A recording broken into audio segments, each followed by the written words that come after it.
You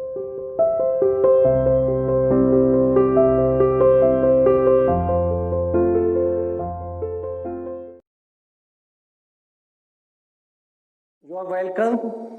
आज हम अपना सेकंड बुक पॉलिटिकल थ्योरी राजनीतिक सिद्धांत स्टार्ट करने जा रहे हैं।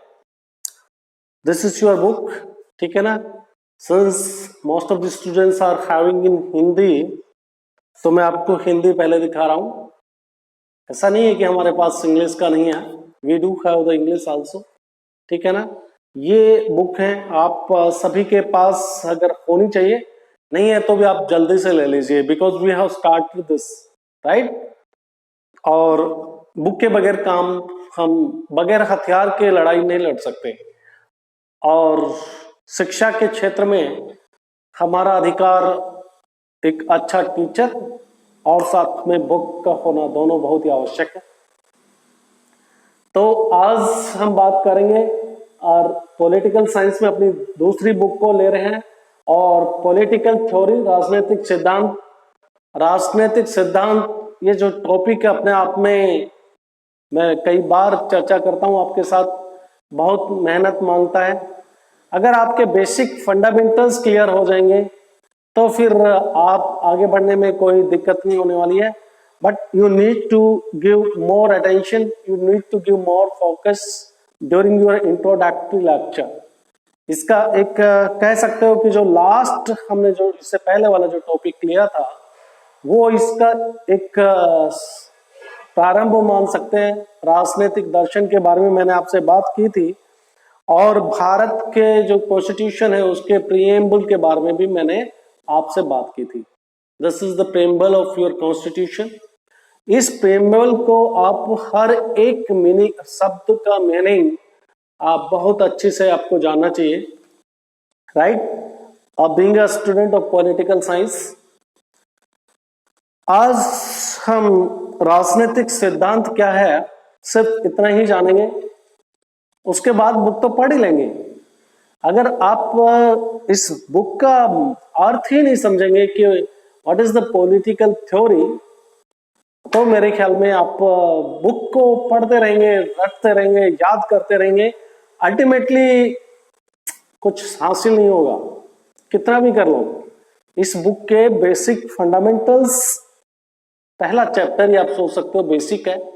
अगर यहां पे कॉन्सेप्ट क्लियर हो गया तो फिर आप एकदम शताब्दी एक्सप्रेस या तेजस की जैसे दौड़ लगाने वाले हो। अगर फंडामेंटल्स में कहीं प्रॉब्लम आ गई तो फिर मुश्किल है, और फंडामेंटल मैं आपके क्लियर कर दूंगा। ये तो कुछ जनरल इंफॉर्मेशन है, इसमें कोई समझने की बात नहीं है, सिर्फ इसको याद करना है। फिर उसके बाद में नीचे बेसिक फंडामेंटल्स हैं, राइट। तो पहले तो आप एक राजनीतिक सिद्धांत के बारे में जान लीजिए, क्या है जो बुक जो कह रहे हैं, व्हाट इज पॉलिटिकल थ्योरी। शब्द की उत्पत्ति कैसे हुई, दो शब्दों से मिलकर बना है, पॉलिटिकल एंड द थ्योरी। तो पॉलिटिकल के बारे में तो आप पहले से काफी जानते हो, थ्योरी का समझ लीजिए। राजनीतिक सिद्धांत के लिए अंग्रेजी शब्द थ्योरी की उत्पत्ति यूनानी शब्द थ्योरिया से हुई है, ठीक है ना। जो ये थ्योरी शब्द है, ये यूनानी शब्द है, थ्योरिया, थ्योरिया, इससे इसकी उत्पत्ति हुई है। यहां से हमने we have taken this word, और जिसका मतलब है समझने की विशिष्ट दृष्टिकोण। समझ गए कि किसी चीज को आप किस तरह से अच्छा समझ सकते हो। थ्योरिया का मतलब वही है, समझने का विशिष्ट दृष्टिकोण, राइट। यह वही समझ है जिससे किसी घटनाक्रम को आप लॉजिकल पॉइंट ऑफ व्यू को देखते हुए, किसी भी आप देखिए, अगर आप किसी भी बात को, मैं एग्जांपल के लिए ले रहा हूं, महात्मा गांधी को आप देशभक्त कहना चाहते हो, you should have the logic behind it, ठीक है ना। कि अगर आप महात्मा गांधी को बोलते हो कि Mahatma Gandhi has contributed towards getting the independence of India, इनका योगदान है, तो कोई बात नहीं, आप इसके लिए 1 2 3 10 पॉइंट बताए जा सकते हैं। If you do have the logic तो आप सही हो सकते हैं। अगर आप कहते हो कि देश की आजादी या देश का जो 2 हिस्से हुए उसके लिए महात्मा गांधी जिम्मेवार है, तो ये भी आपका पॉइंट ऑफ व्यू ठीक हो सकता है, बशर्ते कि आपके पास इसके लॉजिक हो कहने का। मैं बात कर रहा हूं किस संदर्भ में बात कर रहा हूं, किस कंटेक्स्ट में बात कर रहा हूं। जब आप किसी कॉम्पिटिटिव एग्जाम्स में जाते हो तो आप लॉजिकली कितने लॉजिकली अपने शब्दों को रखते हो, ठीक है ना। आप कुछ भी आप कह सकते हो कि डेमोक्रेसी प्रजातंत्र एक अच्छी शासन प्रणाली नहीं है, बस अगर आप कहते हो तो उसके पीछे आपके लॉजिक होना चाहिए, ठीक है ना। तो इसी तरह से यहां पर क्या होता है, किसी भी घटनाक्रम का तार्किक विवेचन द्वारा स्पष्ट किया जाता है। जो पॉलिटिकल थ्योरी में आप कुछ भी कहना चाहते हो, आप ये भी कह सकते हो कि राज्य की आवश्यकता ही नहीं है। जैसे भारत देश है, भारत देश से पहले तो कभी ना कभी तो एक समाज के रूप में रह रहा था, कोई सरकार नहीं थी, ठीक है ना। यहाँ पर अलग अलग प्रांत नहीं थे, ना पुलिस होती थी, राइट। तो तब भी तो इंसान जिंदा था। तो अगर आज कोई ये कहता है कि वो समाज हमारा वो समाज अच्छा था, अगर उसके कहने के पीछे, तो अब इसमें हम ये जानने वाले हैं बेटा कि राजनीतिक सिद्धांत का अर्थ एवं प्रकृति, meaning and the nature of the political theory, यानी कि राजनीतिक सिद्धांत क्या है। चलो हम इसको एक तरफ ही रख देते हैं, राजनीतिक सिद्धांत क्या है उसके बारे में बाद में बात करते हैं। पहले तो हम ये बात कर लेते हैं कि राजनीतिक सिद्धांत की आवश्यकता क्यों पड़ी, ठीक है ना। बाद में जानेंगे, अपने आप जान जाओगे राजनीतिक सिद्धांत क्या है। पहले हम ये जानते हैं कि राजनीतिक सिद्धांत की आवश्यकता क्यों पड़ी, पहले हमें ये जानना चाहिए। तो इसको जानने के लिए मैं आपको थोड़ा सा बैक में ले चलता हूं। थोड़ा सा, जब हमने चर्चा की थी कॉन्स्टिट्यूशन के बारे में, और इससे पहले वाले टॉपिक में हमने बात की थी राजनीतिक दर्शन की। इससे पहले वाला जो वीडियो गया उसमें हमने बात की थी राजनीतिक दर्शन की, कि राजनीतिक दर्शन की जब बात करते करते हमने कॉन्स्टिट्यूशन की बात की थी कि किसी भी देश में कॉन्स्टिट्यूशन क्या करता है, कॉन्स्टिट्यूशन का रोल क्या है। तब इससे हम क्लियर होने वाला है कि राजनीतिक सिद्धांत की आवश्यकता क्यों पड़ी। देखो कॉन्स्टिट्यूशन क्या करता है, राज्य के अंदर आप मुख्य रूप से मांगिए किसी भी देश के अंदर दो चीजों का होना आवश्यक होता है। राज्य, ठीक है ना, एक तरफ तो राज्य हो गया, स्टेट हो गया, दूसरी तरफ उस स्टेट में रहने वाले व्यक्ति हो गए, ठीक है ना। किसी भी देश के अंदर एक तरफ तो राज्य है और एक तरफ व्यक्ति है, उस देश की पॉपुलेशन है, जनसंख्या है, नागरिक है। अब इनके दोनों के बीच में, राज्य और व्यक्ति के बीच में अगर कोई रिलेशन है, उसको उस रिलेशन को कौन बना के रखता है, उस देश का कॉन्स्टिट्यूशन बना के रखता है। क्यों कॉन्स्टिट्यूशन की आवश्यकता पड़ी, कॉन्स्टिट्यूशन की आवश्यकता क्यों है, संविधान की आवश्यकता क्यों है। देखो जो व्यक्ति है, व्यक्ति क्या है, यह स्वतंत्रता का प्रतीक है, राइट। कोई भी इंडिविजुअल है, जिसको जितनी ज्यादा स्वतंत्रता दी जाए उतना खुश रहेगा। कोई बंधन में रहना पसंद करता है। अगर आपको हम किसी दिन एब्सेंट होते हैं क्लास से और ना पूछे तो आप क्या करोगे, उसके बाद नेक्स्ट वाली क्लास में भी एब्सेंट हो गया, अरे ठीक है चलता है, कौन पूछने वाला है।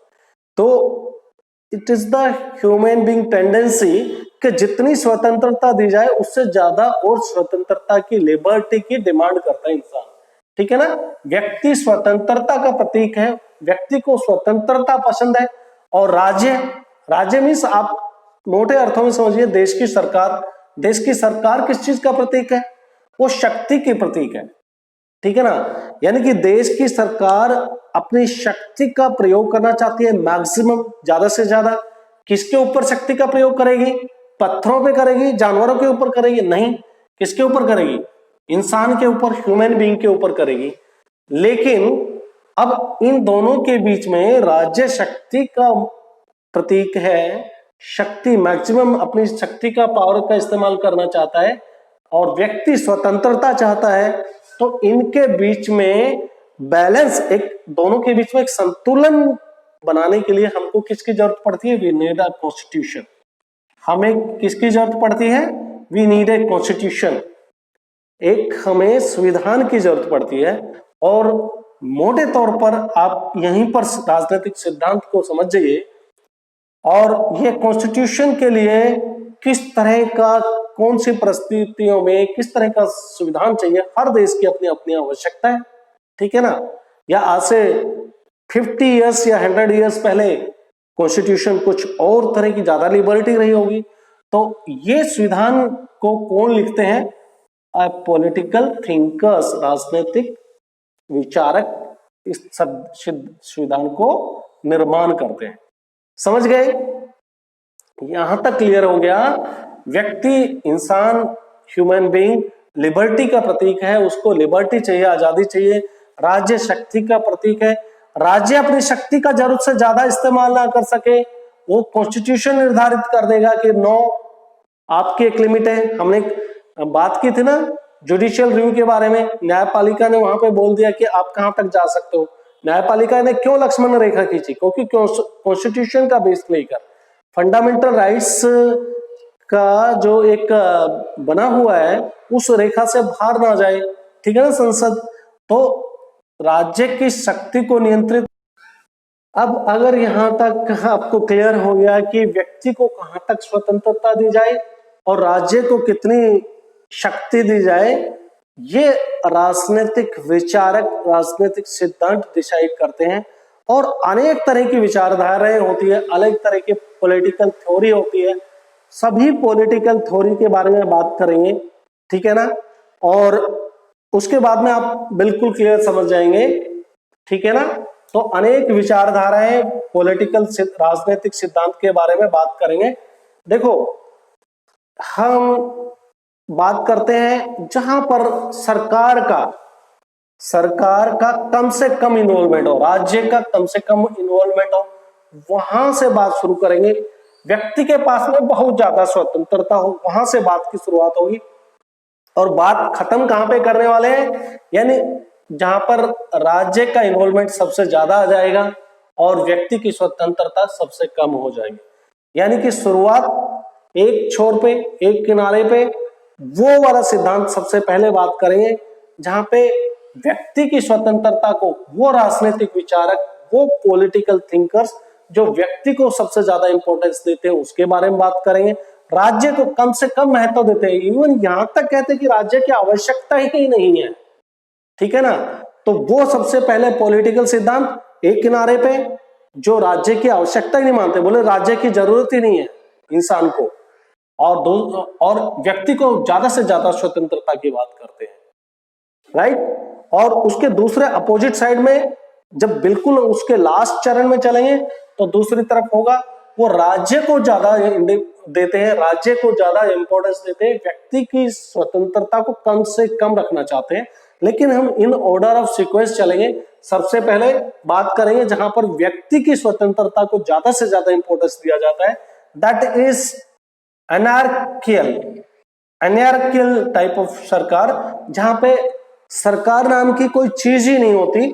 उसको, इस सिद्धांत को अराजकतावादी सिद्धांत के नाम से बोला जाता है। अराजकता का मतलब ये होता है अराजकता, जहां पर राज्य ना हो, जहां पर शासन ना हो, इस तरह का सिद्धांत। तो ये अराजकतावादी सिद्धांत क्या बोलता है? जैसा हम कई पीढ़ियों पहले, जब देश में सरकारें नहीं होती थी, जब लोग जंगल में रहते थे, ठीक है ना, जिस तरह से आग का आविष्कार हुआ उस पीरियड में आप चले जाइए, तब सरकारें नहीं होती थी, पुलिस नहीं है, रोड नहीं है, ट्रैफिक नहीं है, जंगल में इंसान रहता था और जो मिल गया उसको खा लिया, ठीक है ना। इधर से जंगल का जो भी कुछ खाने पीने को मिला वो खा लिया। तो वो पीरियड क्या था? अराजकतावादी तरह का पीरियड था। तो कुछ ऐसे पॉलिटिकल थिंकर्स हैं, वो ये आज भी मानते हैं कि अराजकतावादी एक सिद्धांत है और ये सिद्धांत भी आज के दिन रिलेवेंट हो सकता है। वो क्या कहते हैं? वो व्यक्ति को ज्यादा से ज्यादा मैक्सिमम इंडिपेंडेंस देने के चक्कर में है कि इंसान, जो व्यक्ति को ज्यादा स्वतंत्रता दी जाए और राज्य के पास में कोई शक्ति ना हो, ये बात करता है अराजकतावादी। अब हम इन ऑर्डर ऑफ सीक्वेंस में चलेंगे जहां पे व्यक्ति की स्वतंत्रता कम होती जाएगी और राज्य की शक्ति बढ़ती जाएगी। सिद्धांतों के बारे में बात करें, इसके बाद में व्यक्तिवादी सिद्धांत आता है, ठीक है ना। अराजकता तो ये बोलता है कि राज्य होना ही नहीं चाहिए, राज्य की आवश्यकता ही नहीं है, जबकि व्यक्तिवादी सिद्धांत बोलता है राज्य हो, राज्य रहे, शासन करे, लेकिन मिनिमम करे, व्यक्ति केंद्र बिंदु के रूप में हो, व्यक्ति को ज्यादा इंपॉर्टेंस दी जाए, ठीक है ना।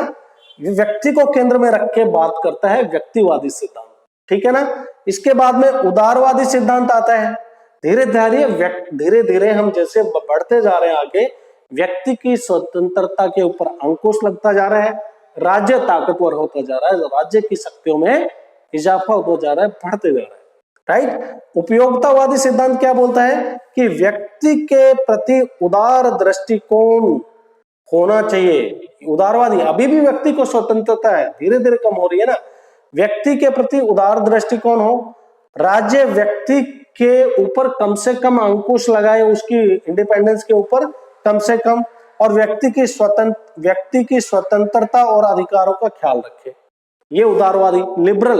लिबरलिज्म, ठीक है ना। लिबरलिज्म क्या कहता है, यहां पर भी व्यक्ति को केंद्र में रखा है, व्यक्ति के ऊपर कम से कम कंट्रोल हो राज्य का, और स्वतंत्रता, व्यक्ति के अधिकारों और स्वतंत्रता की बात करता है। सिमिलरली आपका उपयोगितावादी सिद्धांत है, इसके बाद में आदर्शवाद सिद्धांत है, फिर साम्यवाद का सिद्धांत है। साम्यवाद का सिद्धांत क्या कहता है कि भाई समाज के अंदर सब लोग समान रूप से हो, और लेकिन जो जितने भी उत्पादन के साधन है उनके ऊपर सरकार का नियंत्रण हो, सरकार सबको बांटकर समान रूप से दे। ये तो हो गया साम्यवादी। और फिर हम देखो अभी बढ़ते जा रहे हैं, अभी साम्यवादी के अंदर क्या हो गया, सरकार का नियंत्रण आ गया है, इसके बाद में तो और राज्य की शक्ति बढ़ती जाएगी। फासीवादी सिद्धांत है, फासिज्म जो बोलता है वो क्या कहता है, सरकार नाम मतलब व्यक्ति की इंडिपेंडेंस नाम की तो यहां पर कोई चीज ही नहीं है। फासिज्म में व्यक्ति की स्वतंत्रता की कोई बात ही नहीं है, सारे अधिकार सारी शक्तियां किसके पास है, सरकार के पास है, ठीक है ना। और